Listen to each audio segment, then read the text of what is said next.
मदत सामाजिक संस्था आज एक विषय घेऊन मी आली आहे। वाघेला टी बाबतीत जे ठाण्यात फार प्रसिद्ध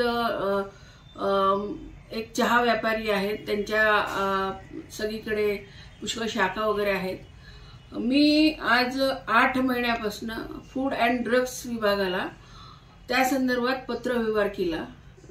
आमचा पत्रव्यवहार 5/1/22 चा आहे आणि त्या संदर्भात अजूनपर्यंत फूड अँड ड्रग्सने आम्हाला कोणत्याही तरीकेचं उत्तर दिलेलं नाही।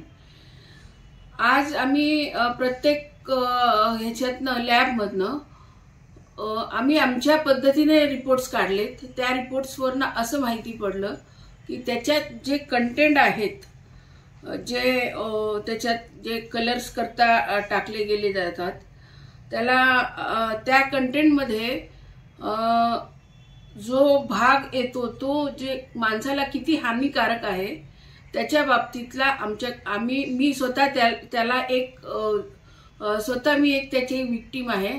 कारण जेव्हा मला हा त्रास झाला त्यावेळेस मी जेव्हा डॉक्टरकडे गेली तर डॉक्टरने मला हे सांगितलं की तुम्हाला कोणत्या तरी केमिकलची एलर्जी झाली आहे, त्याच्यामुळे तुम्हाला हे घाबरण्यासारखं प्रॉब्लेम उभा होतोय। तर त्यानंतर आम्ही आल्यानंतर सगळं हे केलं तर आम्ही चायच्या बाबतीत, कारण त्यावेळेस पण मी चाय ती वाघेला टी चाय आणली होती, मिक्सिंग चाय, आणि मी माझ्या मुलीला दुबईला सुद्धा पाठवणार होती। पण संबंधित तेव्हा हे सगळं थोडंसं आम्ही बंद केलं आणि हळूहळू त्याच्यात मला फरक जाणवत लागला। तर मग असं वाटलं की ह्या गोष्टी कुठेतरी हा इफेक्ट करतोय।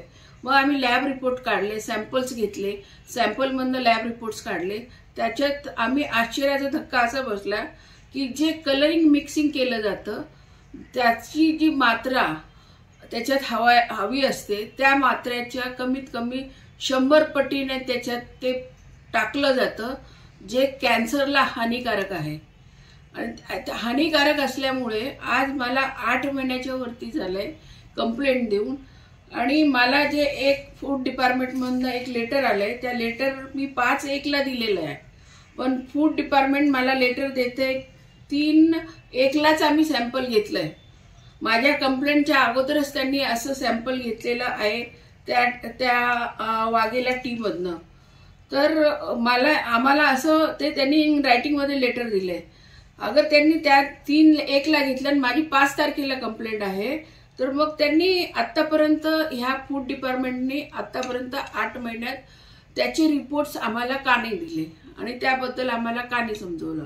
त्याच्या व्यतिरिक्त आमच्या ऑफिसमधनं सारखी मुलगी त्यांना भेटायला जाते। मिस्टर वेद पाठक आहेत, मिस्टर ताकाटे म्हणून आहेत, किंवा बाकीचे अजून लोक होते त्यांना भेटायचे। इव्हन कधी कधी ते लोक तिला ऑफिसमध्ये सुद्धा घ्यायचे नाही। तर हा फूड डिपार्टमेंटचा हा भोंगळ कारभार हा लोकांसमोर यायला पाहिजे, कारण फूड डिपार्टमेंट हा लोकांच्या पोटाला डायरेक्ट इफेक्ट करतो। त्या इफेक्टमुळे आता सणासुदीचे दिवस आलेत, याच्या अगोदर पण मी पुष्कळ कंप्लेंट्स केलेल्या आहेत, कोणत्याही तरीकेची कंप्लेंटची ती दखल घेतली जात नाही। आणि असं वाटतं की त्यांचे फूड डिपार्टमेंटमध्ये त्यांचे सगळे सर्वायव्हर बसलेले आहेत जे त्यांना इन्फॉर्मेशन देत असतात। तर हा भोंगळ कारभार, माझा सगळ्यांना विनंती आहे की या वाघेला टीची जी पण अगर कोणी वापरतात, कारण टपरीवाले झाले, दुकानवाले झाले, हे झाले ते झाले, हे सगळे ते वाघेला टी वापरतात, कारण हा जुना ब्रँड आहे। या जुन्या ब्रँडमध्ये ज्या लोकांना हे सगळं घेतात तर त्यांनी कृपया करून हे सगळं बंद करावं, कारण हा लोकांच्या जीवाची खेळायचा प्रयत्न आहे आणि तो केला जातोय, आणि तो स्वकशीने एफडी डिपार्टमेंटच्या मिळीभगतनी केला जातो। त्याच्यामुळे ह्याच्यावर ही त्वरित कारवाई व्हावी।